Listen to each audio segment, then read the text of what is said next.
At first, I didn't think it was real. I woke up to this blinding light, and I was transported to another place. Pluto TV! Then I heard a voice. Come with me if you want to live.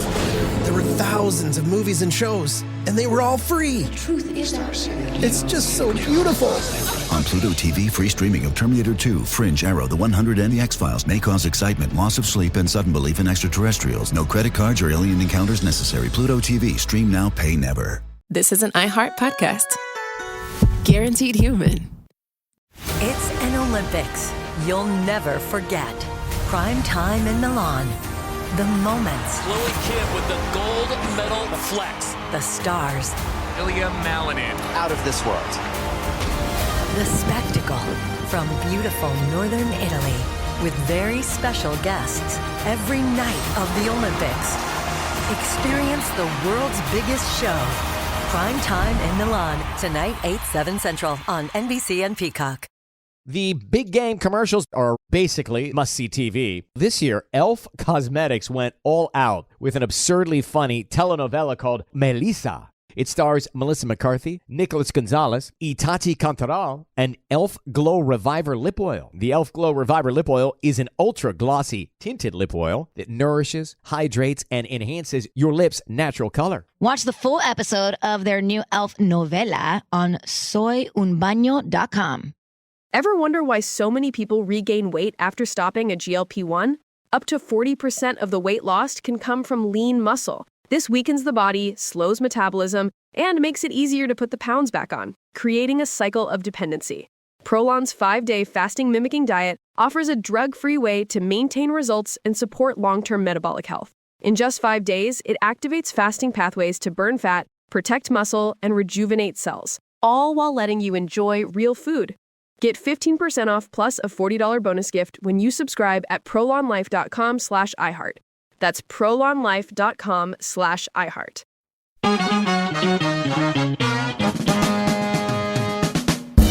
Welcome to The Middle. I'm Jeremy Hobson here with Tolliver. And Tolliver, are you ready for Trump Biden 2 Lost in New York? You know, I'm so ready, but I've got to say no sequel is ever better than the original. I don't know, man. I'm nervous. Trump Biden 2 Back in the Habit. Absolutely. Terminator so many 3. options. Yeah. Okay. Well, here we are. After the Georgia primaries, the two major contenders for this year's presidential election are set. Yet again, we're looking at a contest between former President Donald Trump on the Republican side and President Joe Biden on the Democratic side. But there is also a somewhat crowded field of third-party options this year. There's Robert F. Kennedy Jr., there's Cornel West and Jill Stein on the left. On the right, the Libertarian Party will choose its presidential candidate soon, and there could be a candidate from the group No Labels. But do any of these candidates actually have a shot at winning the presidency, or will they be potential spoilers? People who might siphon off just enough votes to throw the election to one of the two major party candidates. We're going to talk about that this hour. But first, last week, we asked you what your State of the Union is. And a lot of you based your responses on the state of the economy. Here is what one listener, just one, had to say. My name is Jack from Tennessee. And as far as the economy, I know that it's not super great. But, I mean, let's look at this. I mean, did we forget that Trump started a trade war and put, 25% tariff on Chinese goods? Did that not kick off inflation right there? And hasn't everything since then been kind of reactionary? Or am I just crazy? Either way, I mean, I understand that the economy is like a train. You know, it doesn't start moving very fast. It doesn't stop on a dime. You know, it takes actions and a long time for those actions to, make a change. I feel that we're doing better in a sense, but at the same time, it's not super great. But it could definitely be worse. Well, big thanks to everyone who called in last week. So now to our question this hour. Is it time for a strong third-party candidate in America, or third-party candidates nothing more than spoilers? Tolliver, how can people reach us? You can call us at 8444-MIDDLE. That's 844-464-3353, or write in at listentothemiddle.com. So now let's meet our panel. Joining us from the WBHM studios in Birmingham, Alabama, former Alabama Senator Doug Jones. Doug Jones, welcome to the Middle. Thanks, Jeremy. It's great to be with you tonight. Appreciate it. And from the WUWM studios in Milwaukee, Wisconsin, Dr. Julia Azari, political science professor at Marquette University. Professor Azari, welcome to you. Thank you so much. Well, and before we get to the calls, let me just ask each of you some questions. Professor, a recent Reuters Ipsos poll found 67% of respondents said they are tired of seeing the same candidates in the presidential elections and want someone new. Is 2024, in your view, the year when a third-party candidate could actually have a shot at the presidency? I mean, this is that's a really tall order for a third-party candidate to have a shot at the presidency. And you've got to win, of course, a majority in the Electoral College to get to that point. I don't think that's very likely. But it is the case that third parties tend to be the way that people express their dissatisfaction with their mainstream options, and that could be a phenomenon in 2024. And Senator Jones, I mean, you were in the Senate between 2018 and 2021 when there was a lot of dysfunction in our two-party systems. You saw it up close and personal. It's arguably worse now. Is it reasonable, do you think, for Americans to want other options? Is it reasonable to want other options? Sure. It's always reasonable to want other options. The question is that option got a snowball's chance in hell of winning? And they don't. A third party has absolutely, an independent candidate has absolutely no chance. It's pie in the sky. As the professor said, it's a winner-take-all kind of thing when you're talking about the electoral votes in every state. It's not proportional. It is winner-take-all in every state except Maine and Nebraska. And so with a winner-take-all for electors in the Electoral College, you got to get 270 electoral votes to win, and it can't be done. Now, I don't even think these independents and third parties may not even be on enough ballots in enough states to combine if they want every state to get 270. But it's just, in today's world, and Jeremy and the professor teaches this, she knows better than I do. Historically, there have been parties that come and go. But for the last 150 years or so, America has been Democrats and Republicans. And it's been a two-party system for a couple of hundred years. It's going to remain that way. Our system, to me, is set up that way, and that's why no one else can win. Well, and Professor Azari, Doug Jones just brought up the Electoral College. There are a lot of things that just make it very difficult for a third party. The system is almost stacked against a third party making it happen, including ballot access. Yeah, that's true. I mean, there's a couple components to this problem, right? On the one hand, we have, just as the former senator pointed out, a lot of winner-take-all elements to our system that make it really difficult for multiple parties to kind of sustain themselves. The other thing I would note, though, is, of course, it's really difficult to win the presidency. Of course, the two parties control ballot access, and in many states it's difficult to get on the ballot. But the other piece of that is that the presidency is a tough place to start. That has tended to historically been the place where third-party movements have been able to recruit kind of a charismatic or well-known candidate or somebody who's breaking off from one of the two major parties because of some very specific policy-oriented frustration. And so it makes sense that the presidency would be sort of a place to launch that protest candidacy. But if you wanted to really see more choice and more flexibility in the party system, the place to do it is locally. And that's a place where it would be possible, I think, even for multiple parties potentially to sustain themselves over time. But the presidency, it's a very high stakes contest, and it has a lot of moving parts. You have to run successfully in a lot of states, gain ballot access in a lot of states.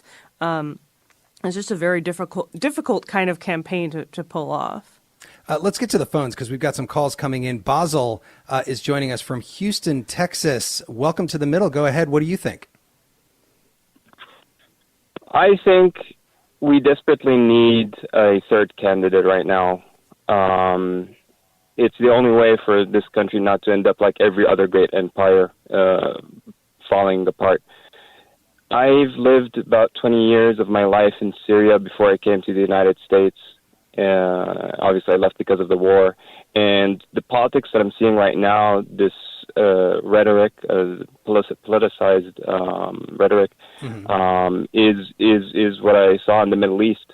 And so the fact that in 2016 the options were either Trump or Hillary Clinton, and we already had Bill Clinton serve before as president. So where we're seeing this family type of presidential candidates is what disturbs me.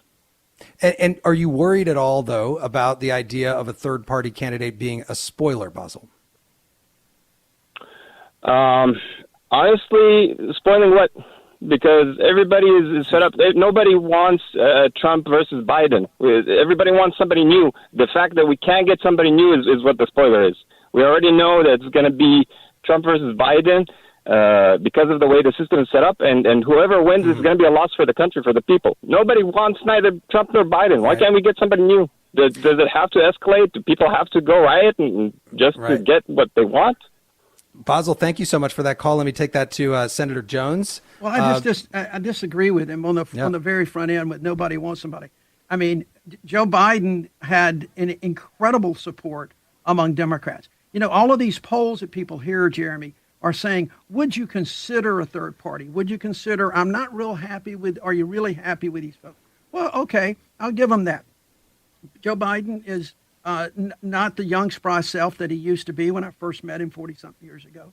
But the fact of the matter is that Democrats overwhelmingly put him in where he is. And the fact is that a lot of people could have had some choices. They did have choices in the Republican primary, but they chose Donald Trump.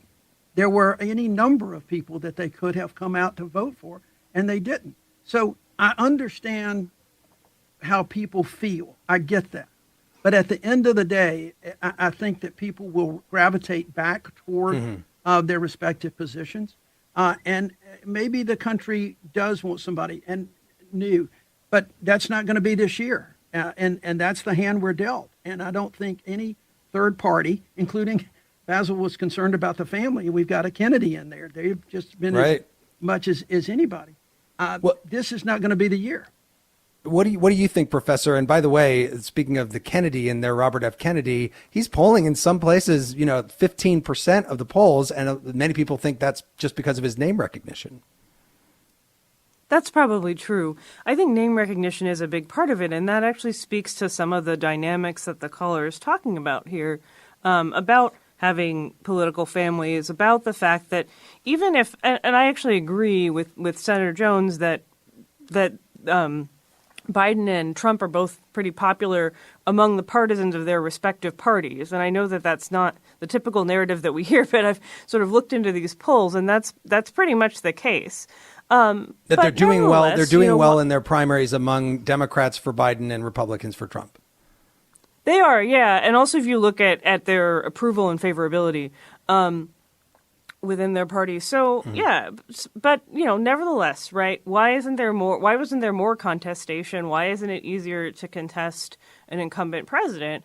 That really gets at, I think, some dynamics in our system where it takes a really long time, a lot of money, a lot of name recognition to win. And so I do think, even though I think it's not very realistic that a third-party candidate is going to win the presidency this year or anytime soon, I think that it's important to talk about these dynamics because it is getting at real aspects of our political system that do seem kind of, the word that academics like to use is ossified, right? They're difficult to change.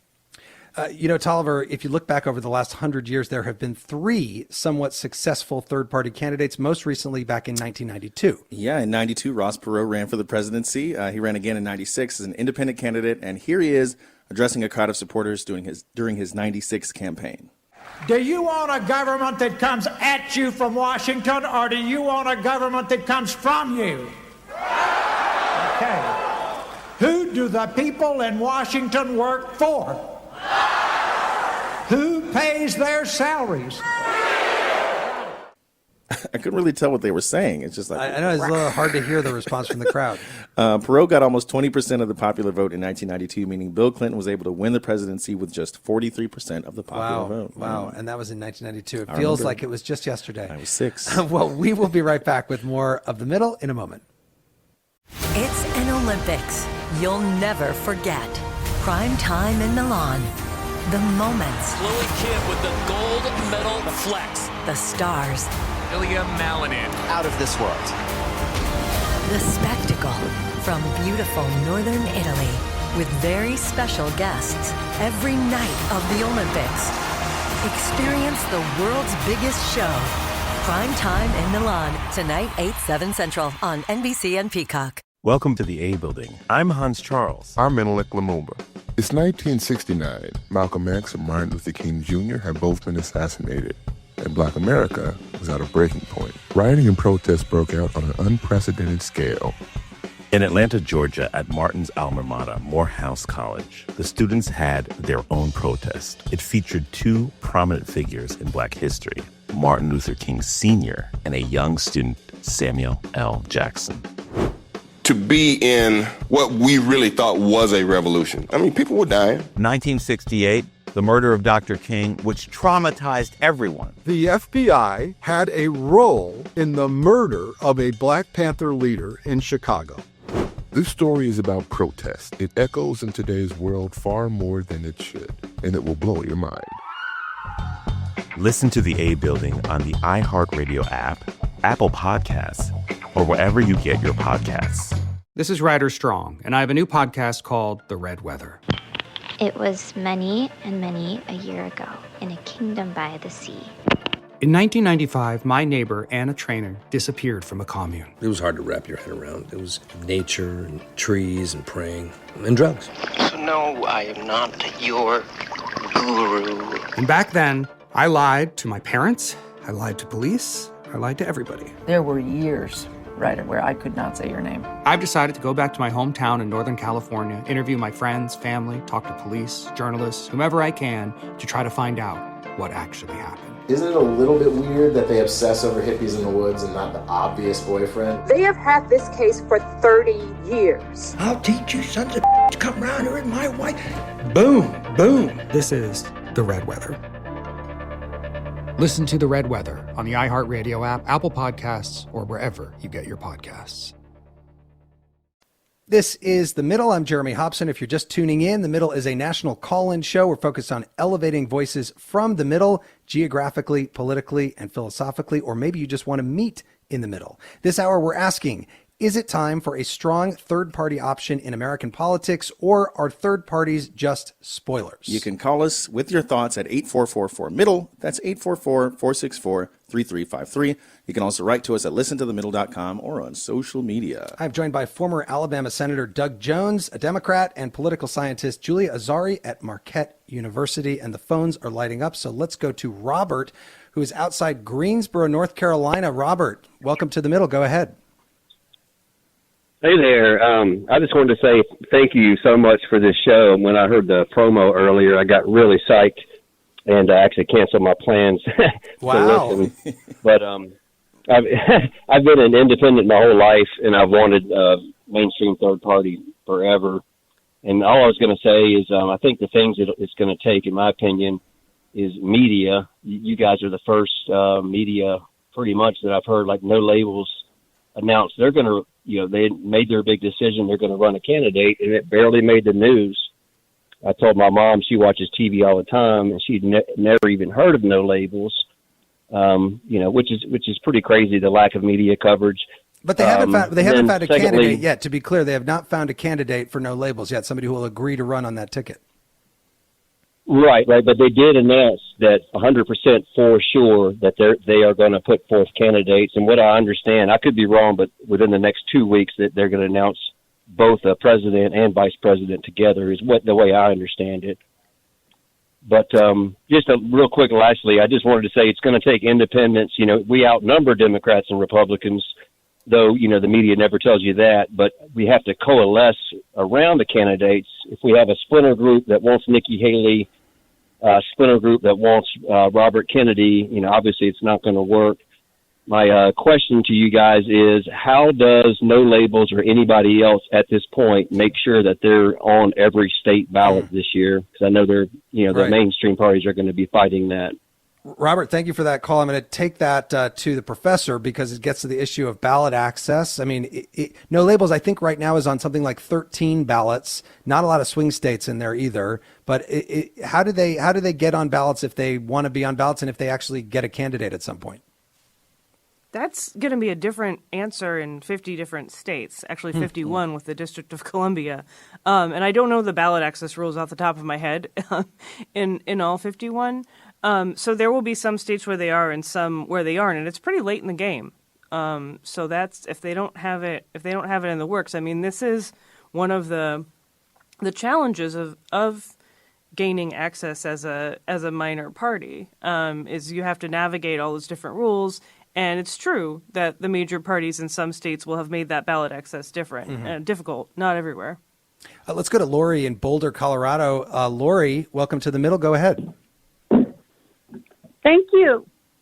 So I am against having a third party this coming year because I unfortunately voted for John Anderson back a while ago and deprived Jimmy Carter of being reelected. And that ushered in the era of Ronald Reagan. So I really regret my vote back then. Wow. And so I think that a third party would be disastrous for half of the country. Lori, thank you. I'll take that to Senator Jones. Senator Jones, that's interesting to hear Lori talk about her regret about a vote for a third party, back in 1980. But what about, do you blame Ralph Nader for George W. Bush winning in 2000? Do you blame Jill Stein for?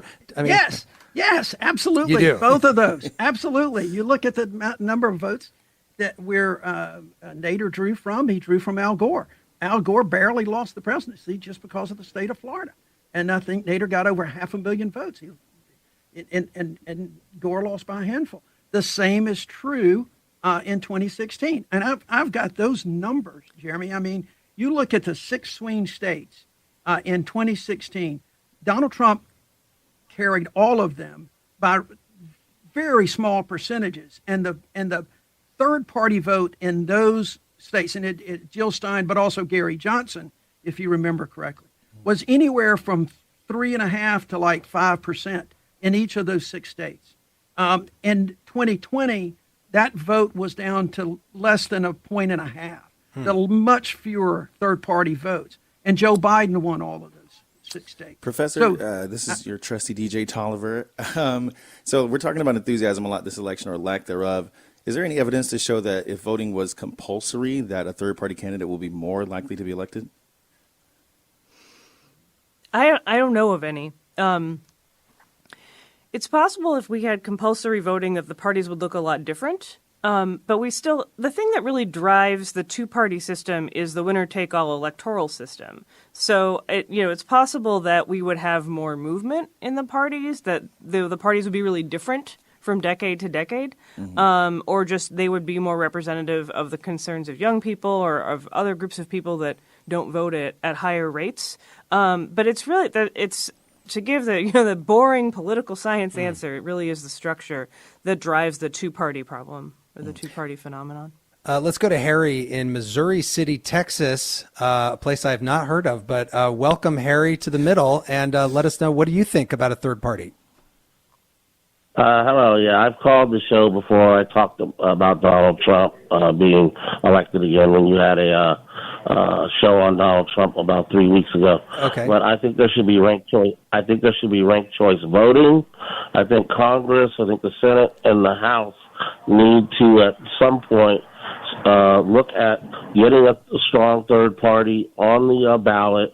So people have that to choose from.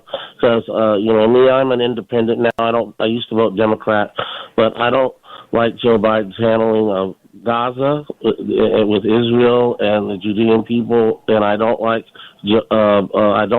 Donald Trump getting back in there. I think he's a criminal, as I talked about. So what are you going to do this year, Harry? Who are you going to vote for?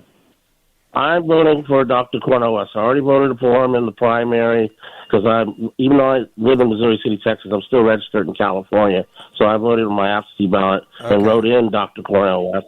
And if he's on the ballot again for the general, I'll be voting for him again. But I just think you should vote your conscience. If you don't like the Republican or the Democrats, politics or policies. I think people should vote their conscience. They should go for who they strongly believe in, who can run the country. And if that's a third-party person, then they should go ahead and vote for him. And Harry, we've got it. Let me take that to Doug Jones. Senator Jones, what do you say to people like Harry who clearly are on the left, but want to vote for a Cornel West because of something like Gaza? There's a lot of them. Look, I agree with that, but I think that at the end of the day, a vote of conscience, you got to understand what your vote is actually going to do. Is it just going to be a statement? Okay, that's fine, and I appreciate that. I absolutely do, and I think people have traditionally voted their conscience. Unfortunately, they voted their conscience when they voted for George Wallace and Strom Thurmond in a different way. But the fact of the matter is that when you vote that conscience, you also have to consider what are the consequences of your vote. All votes have some consequences. And then in this election, a vote from somebody that we just heard from, who is generally more progressive on the left, if that goes anywhere other than Joe Biden, that is a vote for Donald Trump because of the winner-take-all state elections that we have. If it's winner-take-all, you are taking away a vote and you're essentially giving it to somebody else. And I think that that's really important for people to understand and remember. It is great to stand up and be counted that way. But at the end of the day, you have to look, what is the unintended consequence of your vote? That's when we get into this spoiler thing that I believe that most of these third-party candidates, if not all of them, will be a spoiler in favor of Donald Trump, especially in those battleground states. Professor Azari, we've heard about winner take all a few times. I can't remember those words being in the Constitution. Where did the winner take all system come? Why do we use that? We have single member districts that elect our congressional districts. I mean, if we want to talk about the Constitution does not use single member districts or winner take all. It does lay out the sort of idea about what congressional districts should look like. And it sort of specifies, how large they should be, and within some parameters. And it sets up 2 senators per state, and it does set up the Electoral College. It doesn't say that every state has to be winner take all, and as the senator pointed out, not every state is. But those are just that's just sort of the way the system has evolved over time. We don't have a system where we have multi-member districts, so that's what I'm getting wonky here. But you asked.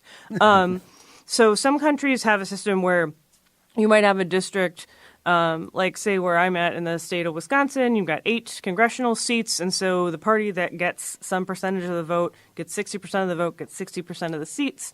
That means a smaller party that can get 10% of the vote maybe can get 10% of the seats, or can get 1 seat or whatever. We don't have that. So if you get 10% of the vote, you get 0% of the seats because every district elects 1 member, and in the case of the Senate, of course, it's one member elected at a time. So that's kind of how that works. I hope that's a good on the fly explanation. Thank you for that constitutional explanation. Let's go to Taryn, who's in Salt Lake City, Utah. Hi, Taryn. What do you think? Should there be a strong third party? Hi. I really believe that a third party candidate and third party parties are necessary at this point. Especially in local elections, especially in state elections. And I think those types of groundworks of actual parties that can truly do work much more so than a presidential candidate can, being able to direct that information and form proper coalitions with people is necessary to help us continue to operate this democracy and continue to thrive and make sure that we're happy and healthy. And I think part of that, too, is, we need to really update how our elections run. I believe the Electoral College should be abolished. And I think proportional voting is necessary, especially for states like Utah, where we have a heavy, conservative Republican demographic. And you also have very liberal cities that separate themselves, much like with Texas and Austin. It's necessary to make sure that those people's voices are also heard, as well as the people that live in rural Wisconsin, and those people's voices matter as well. All right, Taryn, thank you so much. We've got it, and I'm going to go to Jerry, who's in Long Island, New York. Jerry, what do you think? Should there be a third party this year, a strong third party? No, absolutely not. 2 reasons. First reason, Donald Trump is an existential threat to the country and also to the planet. So because he's in the race, no way. But secondarily, I think they should be forced to win seats in Congress. I don't think any third party should be allowed on the ballot for a presidential candidate until they win 10% of the seats in the House and 10% of the seats in the Senate. I believe in building a third party from the ground up, not from the top down. So let them contest races in the Senate and the House of Representatives. And when they get 10% in both chambers of Congress, then let them get on the ballot in a presidential race. Interesting idea. You've thought about this, Jerry. Thank you for that call. And Doug Jones, what do you say to people? It's clear that there are a lot of listeners calling in who say, I want a third party. And even if they do want a third party, they might not want one this year. Well, I think that's an important distinction. First of all, the last 2 callers are absolutely right about a number of things, and it was consistent with what the professor said earlier. A third party is welcome on the state and local level. They need to build up. They need to work as a real party instead of just all of a sudden having somebody at the top of a ticket that's really not a ticket. It's just 2 candidates. And how in the world are they going to even govern if they were to get elected? It's going to be impossible. And so I think building that up is really, I think, very strong. And that's what I would basically argue. I just don't think that right now, and I think the last caller said it best, and again, I am unabashedly biased here, but I agree with the caller about this year. This is not the time to take a chance on that. This is not the time when democracy is more at stake on this election than it has been since the Civil War. This is the time to stick with where you are and who is best to carry forward the democratic ideals, the democracy that we've enjoyed in this country for so long. And I think that I certainly agree with the last caller about former President Trump being an existential threat to democracy in this country. Tolliver, some messages are coming in online. Absolutely. Cody writes, it has always been time for a strong third party. The lesser of 2 evils mentality has been hurting us politically since we first closed ranks behind just 2 parties. So, Professor, what about that? It's sort of the if not now, when? And we just heard a caller say that they wanted, to the third party to be built up first. But when is that going to happen? I don't know when that's going to happen. I mean, I think one of the callers a few minutes ago made an excellent point, which is that there needs to be some coalescing happening. And I think that's been kind of the challenge with these third-party movements. People kind of say, well, I want more choices. But ultimately, the act of voting isn't just about having a choice. It's also about, once you've expressed that choice, that the people you voted for being able to do something for you. And that's always going to involve a coalition. So if it's not the lesser of 2 evils, it's going to be the lesser of 3 or 4 evils, in the sense that you're always going to have to make some kind of compromise. That being said, I think there are movements on the ground. The Tea Party movement in the last decade was such a movement to move the Republican Party. In fact, it has. And there are similar movements on the left. It's just those movements tend to get co-opted into one of the 2 major parties. Senator Jones, by the way, it seems like the Democrats have more to lose from a third party candidate this year than the Republicans. Do you think that's right? Oh, for sure. Yeah, I don't think there's. If you look at the candidates that are out there, and by the way, none of these people are third parties. We keep talking about third parties, but Robert F. Kennedy is an independent. Cornel West is an independent. They don't have a party. They're just out there on their own with their own egos out there running. So I think that people have to remember that, even though labels is not a party at this point. well, in fact, Cornel West, I think, has represented 4 parties since the start of this campaign year. Tolliver, he only got 2.7% of the popular vote in 2000, but a lot of people, as we've talked about, think the candidacy of Ralph Nader made the difference in that incredibly tight election between Gore and Bush. Yep. The margin in the decisive state of Florida was 537 votes. Nader got almost 100,000 votes in Florida. Here he is railing against America's two-party system in 2000. Well, they're going to get politics as usual unless they stop staying at home or stop voting for the least of the worst or lesser of two evils, ensuring that every 4 years both parties get worse and you still got evil. The important thing for people to understand is that if they don't want more power to address their grievances, to achieve justice, and to help shape the future of our country for their children and grandchildren, they can go vote for Al Gore or George W. Bush. Wow, it seems different listening to it now in hindsight. We will be right back in a minute with more of The Middle. It's an Olympics you'll never forget. Prime time in Milan. The moments. Chloe Kim with the gold medal flex. The stars. Ilya Malinin. Out of this world. The spectacle from beautiful northern Italy with very special guests every night of the Olympics. Experience the world's biggest show. Prime time in Milan, tonight 8/7 Central on NBC and Peacock. Welcome to the A Building. I'm Hans Charles. I'm Menelik Lumumba. It's 1969. Malcolm X and Martin Luther King Jr. had both been assassinated, and Black America was at a breaking point. Rioting and protests broke out on an unprecedented scale. In Atlanta, Georgia, at Martin's alma mater, Morehouse College, the students had their own protest. It featured 2 prominent figures in Black history, Martin Luther King Sr. and a young student, Samuel L. Jackson. To be in what we really thought was a revolution. I mean, people were dying. 1968, the murder of Dr. King, which traumatized everyone. The FBI had a role in the murder of a Black Panther leader in Chicago. This story is about protest. It echoes in today's world far more than it should, and it will blow your mind. Listen to the A Building on the iHeartRadio app, Apple Podcasts, or wherever you get your podcasts. This is Ryder Strong, and I have a new podcast called The Red Weather. It was many and many a year ago in a kingdom by the sea. In 1995, my neighbor, Anna Trainer, disappeared from a commune. It was hard to wrap your head around. It was nature and trees and praying and drugs. So no, I am not your guru.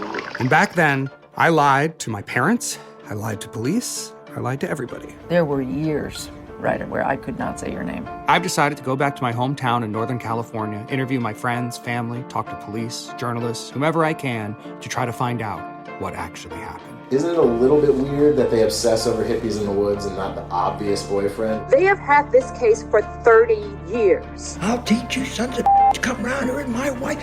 Boom, boom. This is The Red Weather. Listen to The Red Weather on the iHeartRadio app, Apple Podcasts, or wherever you get your podcasts.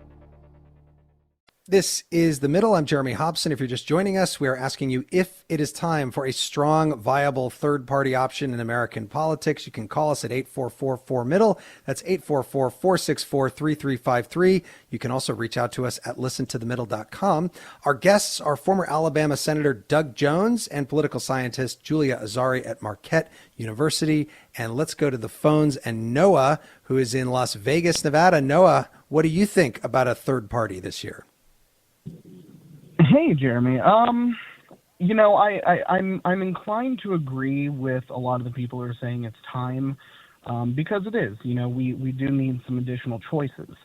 However, our current choices are, according to my beliefs and how I see them, someone who, if elected, will do the best they can, listen to the constituents, and try and find a middle ground. And the other option is someone who we're not entirely sure if they will even give up the seat when that second term ends. So when it comes to trying to find a third party option, I'm of the mind, let's do it when we are sure democracy is in a safer position. Okay, no, well, thank you very much for that call. And I'm going to go next to John, who's in Boston. John, what do you think? Should there be a strong third party this year? Thank Hey, you, John. Jeremy. Yeah, go ahead. Thank you. So here's my take on this. I think, and I hope either Doug Jones can answer this or the other guest that you professor. have. But I think, Professor, pardon me. But what I would say is that it is time to get rid of the Electoral College. It's the only way you could have true democracy.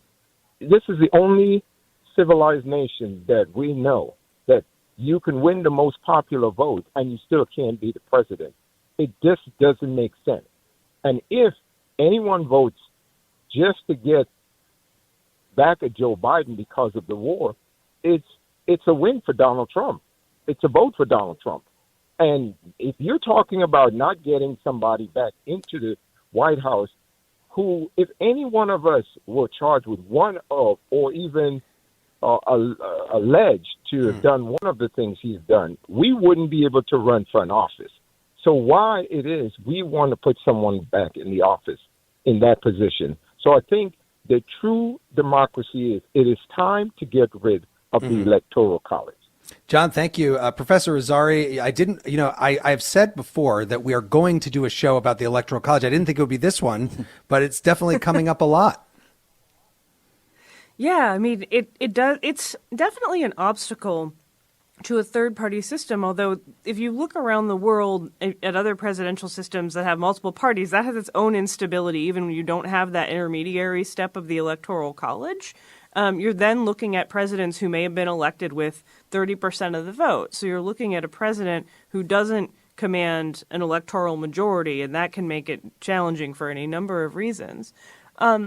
I think it's an additional impediment. I think there are some strong arguments against the Electoral College, but I think there's kind of an overlap between the two, but they're not exactly the same thing. I could go on more with the Electoral College, but I'll let other people talk. Well, we'll have you back for the Electoral College show. Let's go to I'm in. Let's go to Jen, who's in St. Louis. Jen, go ahead. What do you think? Hi, guys. Thank you. I would like to agree. It's way past time for a third party with a lot of folks. But again, I am going to say not all votes are created equal. We need to do that first. We need to send the Electoral College by the way of daylight savings time. I mean, if we can add the word Riz to the dictionary, we can certainly make changes that are going to be beneficial for the planet.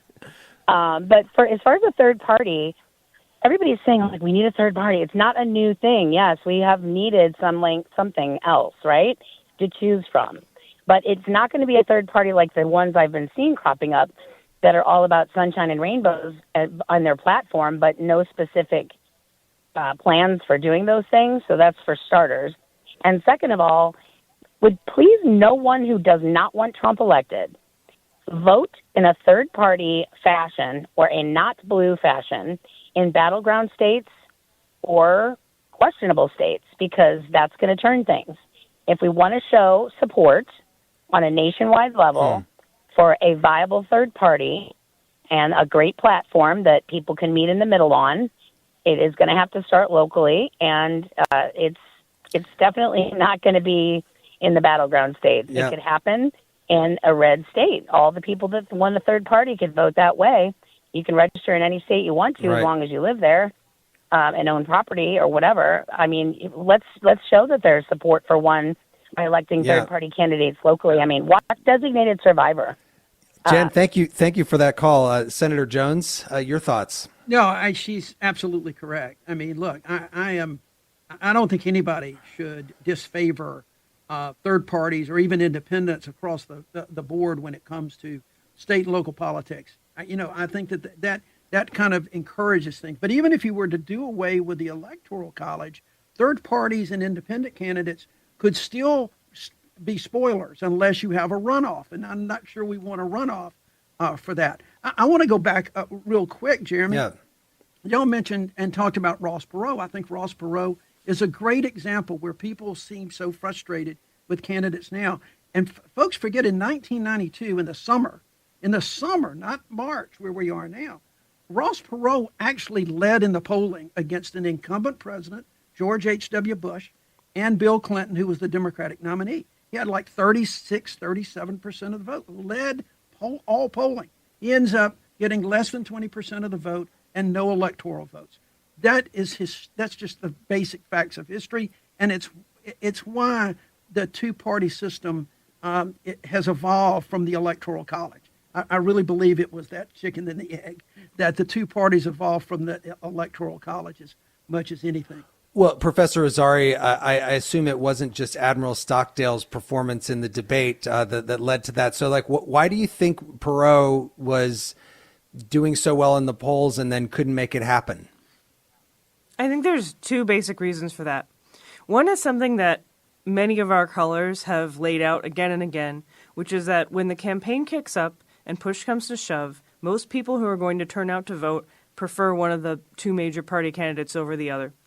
And that's why they end up casting their ballot that way. The other is that Perot realized he was going to win, and surprise, Perot himself had a preference for one of the two major party candidates over the other, and briefly dropped out of the race because he was worried he was going to hand it to Bush. So I think campaigns are real, and I think that's part of it. But I think the other piece of this, if I can say one more thing, is going back to the Electoral College, building a kind of broad base of national support for 20% is not going to win you any Electoral College votes. Those votes go to regional type candidates, like the senator brought up George Wallace, and before that Strom Thurmond, Southern candidates running on pro-segregation tickets, and those were the most recent third-party candidates to win Electoral College votes. Let's go to Robert, who's in Burlington, Vermont. Robert, what do you think? Should there be a strong third-party candidate this year? Well, there should not this year because of the existential threat that Trump is, but I just want to tell you something. I live in the town and in the state that has the most successful third party in the United States. The Vermont Progressive Party, the mayor-elect of Burlington is a progressive, the lieutenant governor of the state is a progressive, and third parties can work. Sometimes I don't like it when they get elected, but we have it, and it's a good thing. The other thing I want to say about ranked choice voting, it's necessary because of what's called Duverger's law. People are afraid to vote for their third-party candidate in first-past-the-post voting systems. They're afraid to vote for a third-party candidate because they're afraid that they're going to aid the major party candidate that they hate the most to win. But the ranked choice voting that is promoted by Fair Vote and other organizations is flawed in that there have been two elections where they were spoiled, where the ranked choice voting method actually caused a spoiled election. One was in Burlington, Vermont in 2009, and the other was more recent in Alaska in August of 2022 when Mary Peltola was first elected. In fact, in Alaska, 87,000 Alaskans voted that Nick Begich was preferred over Mary Peltola. 79,000 voted that Mary Peltola was preferred over Nick Begich. But who got elected and went to Washington?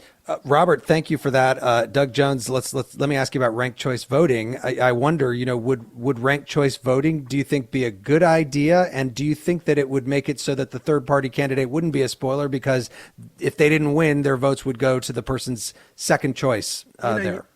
Jeremy, we go back. You still got the Electoral College. I don't know how a ranked choice vote would work when you're electing a slate of electors. That's good in local elections, and I think it can work in local elections. I think it can even work in statewide elections, although that's not a perfect system at all. So, look, the fact of the matter is, guys, I think we can have a lot of debates about reforming our electoral system for the election of the president. I think, quite frankly, I wanted the Congress to pass some electoral reform to have some more consistency across the 50 states as opposed to this hodgepodge of the way we elect both the president and as well as statewide offices. I think we need that, or congressional office. But that's a different story. We are where we are this year.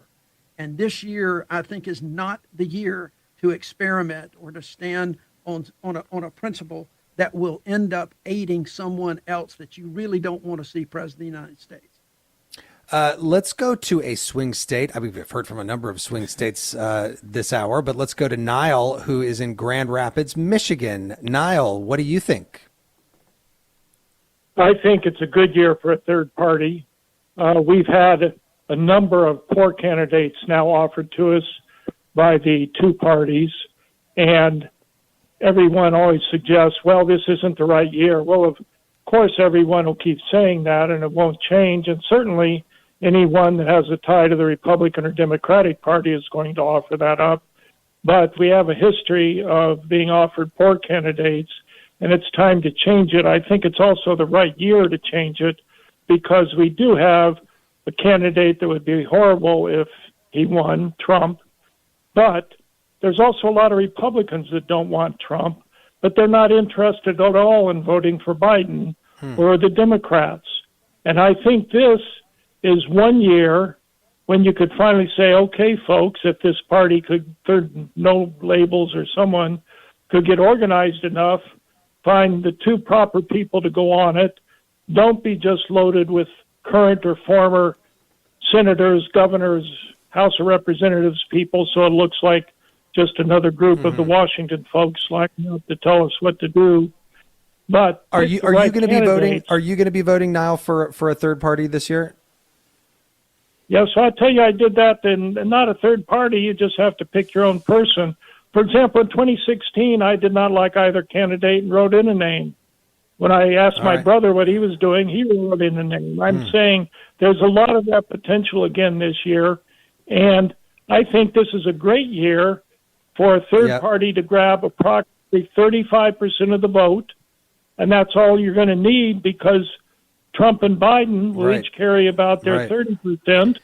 It's a chance to finally open up this system that has not served us well. Okay. Niall, thank you for that. Professor Azari, I'll take that to you. And let me just ask you as well, if a third party, let's say one of these candidates, Robert F. Kennedy or a no labels candidate or whatever, if they were to start to get up higher in the polls, wouldn't they have to start really taking positions on all the issues that are dividing everybody else in the country, Ukraine and abortion and everything else? And wouldn't they fall into the same sort of trap as the other parties in terms of they're liked by one side, not by the other? I mean, that seems likely, right? You don't have to do anything. They could keep running and dodging those issues if they wanted to, but that tends to kind of be the problem when people want to avoid kind of take like a no label strategy and avoid affiliation with either side, is that people actually do, it turns out, want to hear candidates' positions on issues. And that, I think, is a concern. I like to tell my students politics is about how, and the caller describes, I think, a fair kind of assessment of the situation, that there's some widespread frustration with the candidate options. But why would a third party be able to transcend that? Why are they going to be able to magically find better candidates? And maybe they can and maybe they can't, but I think a lot of people would want to see a pretty clear blueprint of how those candidates will be selected that will be better before they're going to be willing to take that risk, especially when many people, as as many of our callers have pointed out, have a strong preference one way or the other for the outcome of this election. Jeremy, let me say too, if the caller does the same thing this year that he did in 2016, he may see the same dang result that he saw in 2016, okay, of who will get elected president of the United States. And I want folks to remember, too, we keep talking about parties. None of these folks are really parties. Even No Labels is not a party. You don't know who is funding them. They don't have to report anything. They're not giving their donors. They're not telling anybody anything. It is not a party. And in fact, they kicked a guy off of the ballot in Arizona who wanted to run under No Labels on a down ballot race, and they kicked him off. They went to court. So this is not really a party. And that goes back to what the professor and others were saying. You got to start and really build a party from the ground up, not the top down. By the way, Professor, just to be clear, Senator Jones is right that No Labels has not really told us who their donors are at all. They don't have to. That's right. Yeah, and I think that gets to kind of the much more crucial kind of question here, which is about what parties do, and with all the problems that political parties have, they have to follow some rules, they have some transparency. You may not like exactly who the Democrats and Republicans coalesce with and stand for, but at least we have a sense, right? We know. Tolliver, I think we have time for a quiz for our guests. Quiz time already? Yes, okay. It is. Nobody told me there was going to be a quiz. Well, here we go. It's a pop quiz. You've studied for this. You're good. Who's the most successful third-party candidate, a.k.a. got the most popular vote, most percentage? George Wallace, Ross Perot, Teddy Roosevelt, or William Jennings Bryan? Feel free to jump in when you're ready. Teddy Roosevelt got the most electoral votes. I know that. They both said Teddy Roosevelt. They both got it. I thought I was going to get him with this one. That was in what year? 1912. Yes, right. the Bull Moose Party. Right. Mm-hmm. Okay, well done. Great job, guests. And I want to thank my guest, former Alabama Senator Doug Jones. Thank you so much, Senator, for joining us. Thank you, Jeremy. Great to be with you. Great to have you. And Julia Azari, Professor of Political Science at Marquette University. Professor Azari, thanks to you as well. Thank you. And Tolliver, next week we are live in Denver, Colorado at Colorado Public Radio for a special On the Road episode. Yeah, we'll be talking about guns, gun violence, and gun control efforts live in Colorado as we approach the 25th anniversary of the Columbine shooting. We'll be asking what you think could be done to reduce gun violence in America. You can call us at 844-4MIDDLE to reach out. That is 844-464-3353. Or you can go to listentothemiddle.com. And while you are there, of course, sign up for our weekly newsletter. The Middle is brought to you by Long Nook Media, distributed by Illinois Public Media in Urbana, Illinois, and produced by Joanne Jennings, Harrison Patino, John Barth, and Danny Alexander. Our technical director is Jason Croft. Special thanks this hour to Daryl McCullough at WBHM in Birmingham and Jason Reevey at WUWM in Milwaukee. Our theme music was composed by Andrew Haig. We want to thank Nashville Public Radio, iHeartMedia, and the more than 400 public radio stations that are making it possible for people across the country to listen to The Middle. I'm Jeremy Hobson. Talk to you next week.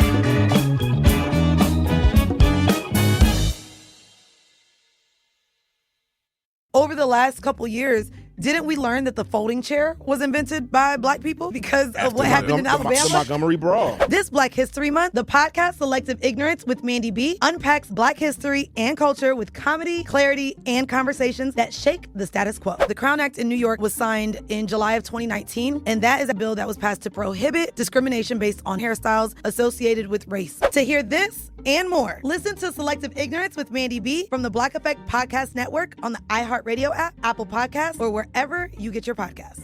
1969. Malcolm and Martin are gone. America is in crisis. And at Morehouse College, the students make their move. These students, including a young Samuel L. Jackson, locked up the members of the Board of Trustees, including Martin Luther King Sr. It's the true story of protest and rebellion in Black American history that you'll never forget. I'm Hans Charles. I'm Menelik Lumumba. Listen to The A Building on the iHeartRadio app, Apple Podcasts, or wherever you get your podcasts. When segregation was a law, one mysterious Black club owner, Charlie Fitzgerald, had his own rules. Segregation in the day, integration at night. It was like stepping on another world. Was he a businessman, a criminal, a hero? Charlie was an example of power. They had to crush him. Charlie's Place, from Atlas Obscura and Visit Myrtle Beach. Listen to Charlie's Place on the iHeartRadio app, Apple Podcasts, or wherever you get your podcasts. This is an iHeart podcast. Guaranteed Human.